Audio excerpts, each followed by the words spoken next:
नमस्कार दोस्तों, quantum mechanics की लेक्चर सीरीज में मैं doctor Arvind Sharma, associate professor in physics, government Dungar college Bikaner, आपका फिर से स्वागत करता हूं। पिछले लेक्चर में हम कॉम्पटन इफेक्ट पढ़ रहे थे, जिसमें हमने कॉम्पटन शिफ्ट के लिए फॉर्मूला निकाला था, delta lambda equal to h upon m0 c bracket 1 minus cos phi। वहाँ हमने ये देखा था कि जो कॉम्पटन शिफ्ट है वो स्केटरिंग एंगल फाई पर डिपेंड करता है। इसके अलावा H upon m0 c constant राशि थी। इसी कॉम्पटन इफेक्ट में इसी में दो चीजें और निकाली जाती हैं जो क्वेश्चन आपके लिए महत्वपूर्ण है। Direction of recoil electron. Compton effect में इंसिडेंट फोटोन जब आपतित होता है किसी एटम पर, वैसे आपके जो इस प्रयोग में ग्रेफाइट फॉइल, एल्यूमिनियम फॉइल, इस प्रकार से हल्की धातु की फॉइल ली जाती है। ग्रेफाइट फॉइल ली गई थी। ग्रेफाइट फॉइल पे जब आपतित होता है तो जो फोटोन होता है वो अपनी कुछ एनर्जी, कुछ ऊर्जा को इलेक्ट्रॉन को दे देता है। इलेक्ट्रॉन स्कैटर होके ऊर्जा लेके अलग अलग डायरेक्शन में दोनों चले जाते हैं। अर्थात जो आपतित फोटोन है उसकी ऊर्जा में कुछ कमी आती है, और आपतित फोटोन जिस डायरेक्शन में जाता है वो एंगल स्केटरिंग एंगल कहलाता है, जिसमें क्वांटम वेवलेंथ या क्वांटम शिफ्ट जो है वो डिपेंड करती है। कई बार क्वेश्चन ये आता है कि what is the direction of recoil electron. Recoil electron की डायरेक्शन यदि हम निकालना चाहें तो जो कंजर्वेशन ऑफ मोमेंटम से हमने जो दो इक्वेशंस लिखी थी कल, along x axis mv cos theta equal to h nu minus nu cos phi, and along y axis mv sin theta h nu dash sin phi. Both x and y components from the conservation of momentum. Now if we divide equation number 2 by 1, we get tangent theta equal to nu dash sin phi upon nu minus nu dash cos phi. If we rearrange it, then the factor nu upon nu dash is comes. Nu upon nu dash को हमें जो calculate करना है, तो जो कल अपन ने equations लिखी थी वहां से हम अपन न्यू अपन न्यू डैश कैलकुलेट कर सकते हैं।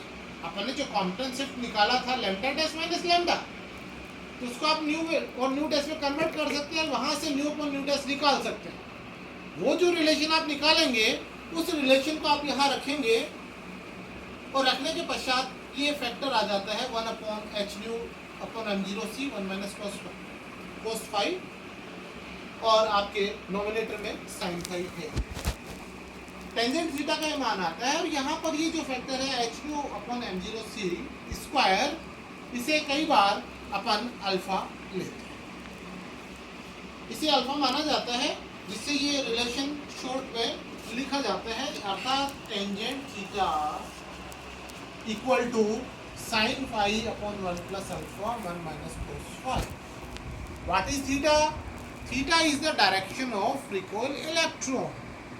And what we want to do, what we want to get, here we want to calculate the direction of the recoil electron. यदि हमें फोटोन की डायरेक्शन पता है, phi पता है, और h nu upon m0 c constant है, इनकी अगर हमें जानकारी है तो यहाँ से हम रिकॉइल इलेक्ट्रॉन की डायरेक्शन थीटा निकाल सकते हैं।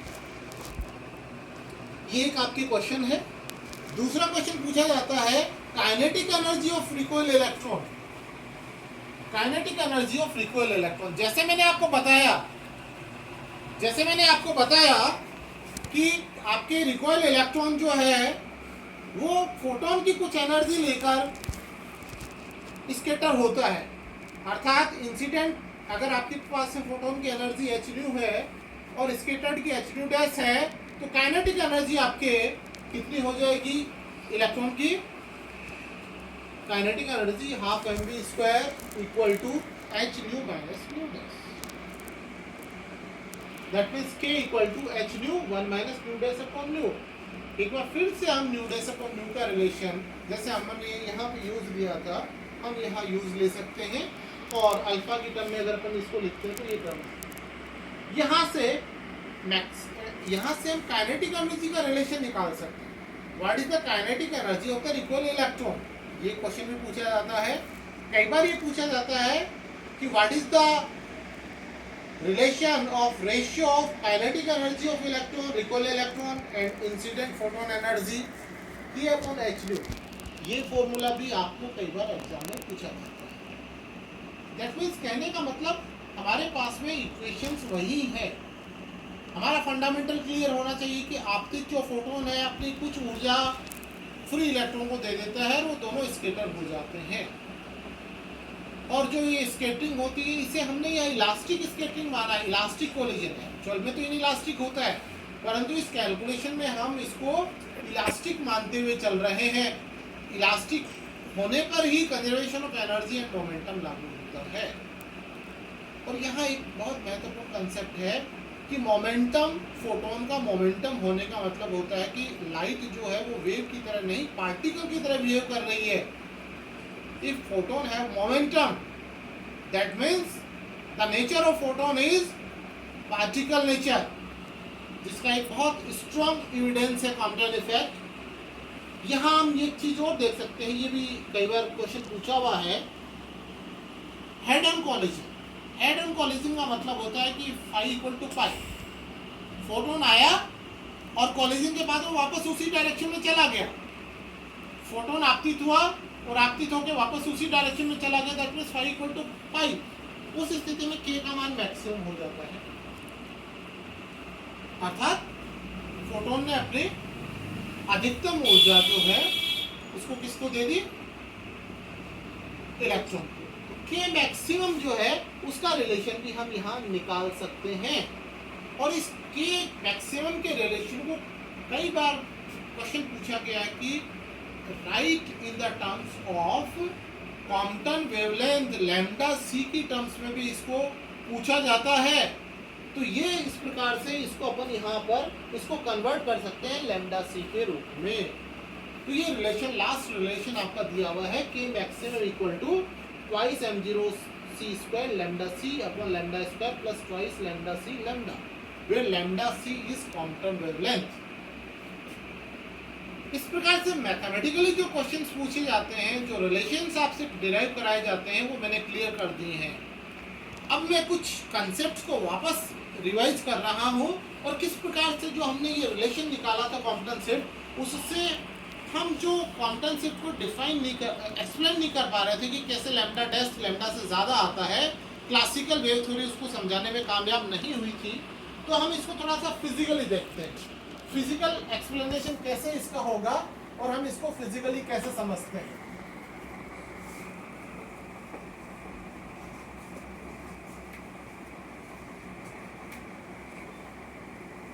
क्लासिकल वेव थ्योरी में हमने देखा था कि आपतित फोटोन की जो वेवलेंथ है उसके बराबर तो हो सकता है, परंतु उससे ज्यादा नहीं हो सकता है। तो यहाँ हम ये देखना, सबसे पहले देखिए कि कॉम्पटन स्केटरिंग में जो ग्रेफाइट फॉइल थी, या मान लीजिए कि आप एटम ले लीजिए,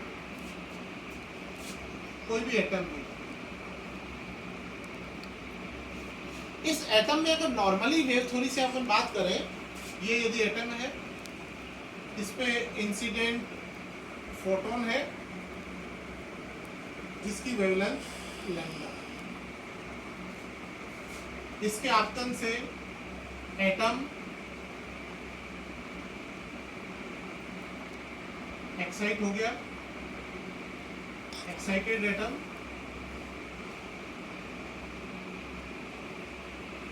और एक्साइटेड एटम ने वापस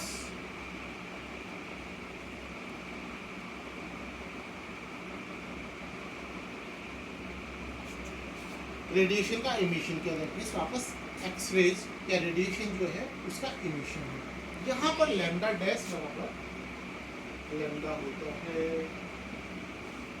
जैसे मैंने कल आपको बताया था, आपकी फोटोन एटम्स वाइब्रेट करते हैं, दोलित किस आवृत्ति से दोलित करते हैं, जो आपतित फोटोन की आवृत्ति है या आपतित फोटोन की वेवलेंथ है उससे वो दोलन करते हैं और वापस उसी स्टेट में आते हैं। यहाँ ये जो स्कैटरिंग है, this scattering is known as Rayleigh scattering, Rayleigh scattering जो कि कोहेरेंट स्कैटरिंग होती है। रिले स्कैटरिंग कैसी होती है? Coherent scattering. और रिले स्कैटरिंग जो होती है वो बाउंड इलेक्ट्रॉन्स के कारण से होती है। किस कारण से होती है ये? Bound electron.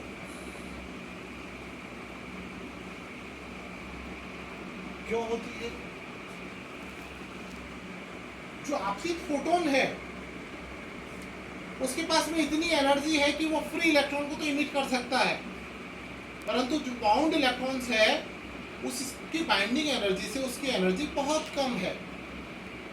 इस कारण से वो इलेक्ट्रॉन को इमिट नहीं कर पाता है और एटम वाइब्रेट करता है, दोलन करता है एटम, और दोलन के पश्चात वापस अपने स्टेट में आ जाता है और रेडिएशन को वापस इमिट कर देता है। This kind of scattering is known as Rayleigh scattering. Rayleigh scattering कहलाती है यहाँ पे। ये कोहेरेंट स्कैटरिंग होती है, अर्थात जो आपके वेव थ्योरी है वो लैम्डा डैश बराबर लैम्डा को समझाने में काम। अब बात आती है कि जो लैम्डा डैश अर्थात जो क्वांटम शिफ्ट का फॉर्मूला हमने निकाला,